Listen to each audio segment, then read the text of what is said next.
Saludos. En esta ocasión hablaremos de los problemas éticos relacionados con el embrión humano. Podemos formularnos varias preguntas éticas que exigen una revisión previa del conocimiento alcanzado en la actualidad por las ciencias biológicas. Formularnos preguntas éticas relacionadas con el embrión humano, con la experimentación científica con embriones humanos, el aborto, etc.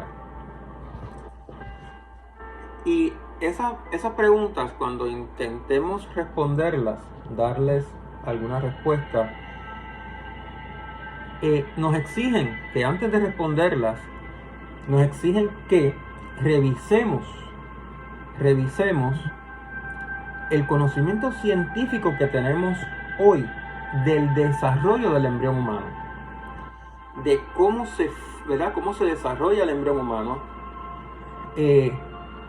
cuándo comienza, el ciclo de vida de un nuevo organismo humano.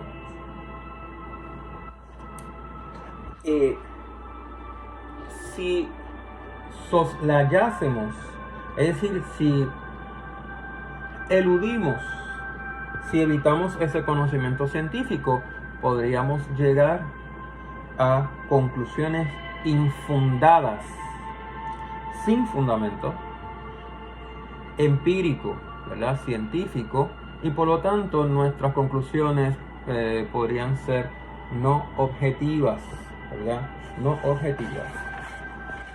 Eso significa que tenemos que considerar lo que nos está diciendo la biología respecto del embrión humano, de su desarrollo, de su desarrollo. Hay que reconocer la necesidad de recurrir a la biología. No podemos formular preguntas como las siguientes: ¿qué se entiende por individualidad del organismo humano? ¿Qué es ser individuo? Cuando se habla del embrión humano en bioética, cuando se habla del embrión humano, es muy probable que aparezca esta pregunta: ¿qué se entiende por individualidad del organismo humano? ¿Qué es ser individuo? No es esta pregunta, me cuestiono, ¿no es una pregunta filosófica? Sí. Sí lo es propiamente filosófica. ¿Qué es ser individuo?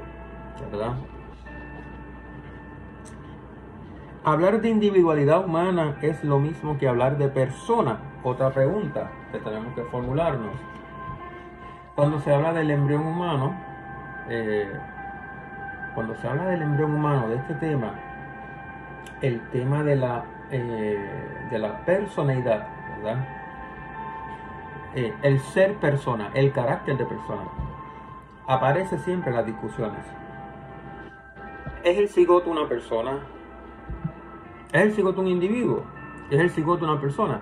Y si decimos que es un individuo, ya estamos diciendo que es una persona.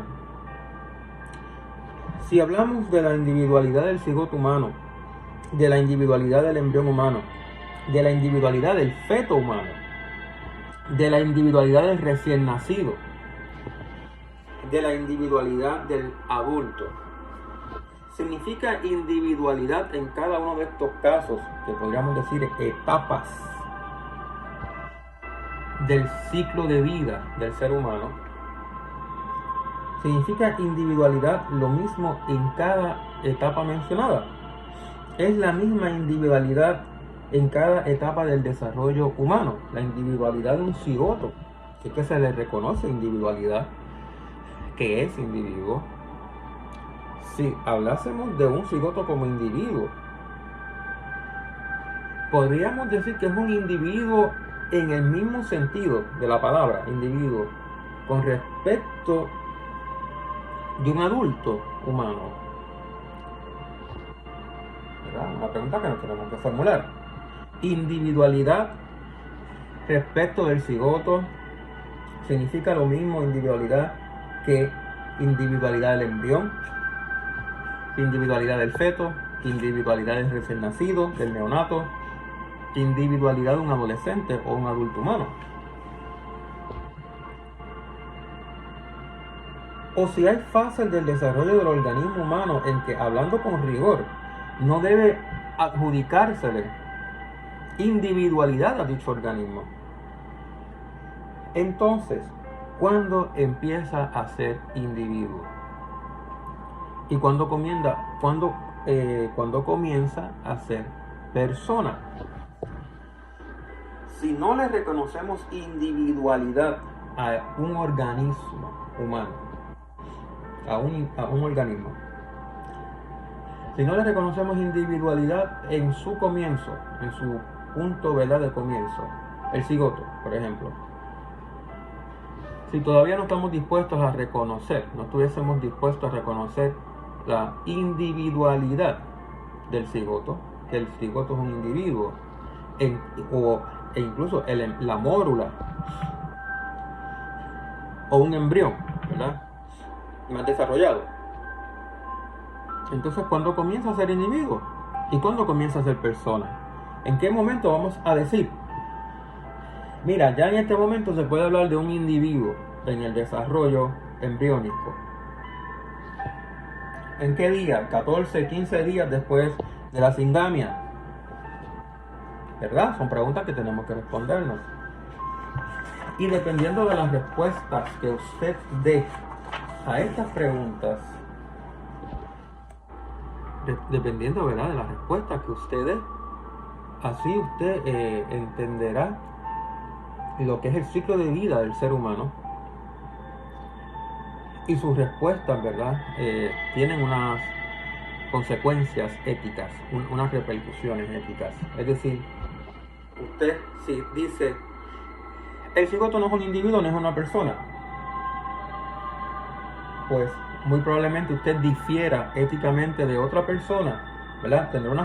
Esa respuesta tendrá unas consecuencias, en el sentido de que usted avalará probablemente el aborto temprano o hasta tardío en el último ciclo de desarrollo, ¿verdad?, del feto.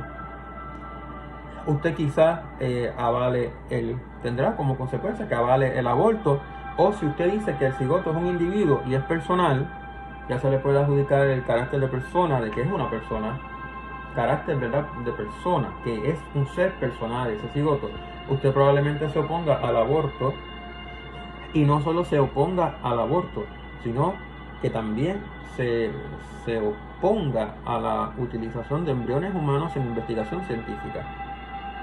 Es decir, que dependiendo de que usted responda a estas preguntas que yo acabo de formular, usted tendrá que optar por unas posturas, ¿verdad?, éticas, ¿verdad?, por unas posturas éticas. Bien,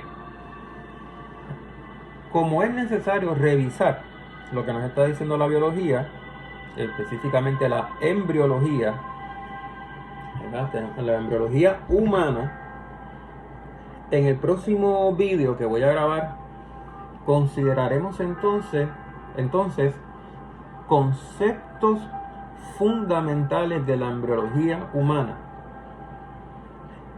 que al estudiarlos nos van a ayudar, ¿verdad? Este conocimiento nos va a ayudar a entender mejor el proceso, ¿verdad?, ese proceso, el desarrollo del organismo humano desde el cigoto hasta la etapa, ¿verdad?, hasta el alumbramiento, ¿verdad?, hasta la etapa final de ese desarrollo dentro del, ¿verdad?, del útero materno. Bueno, en el próximo video entonces hablaremos de los conceptos de embriología humana.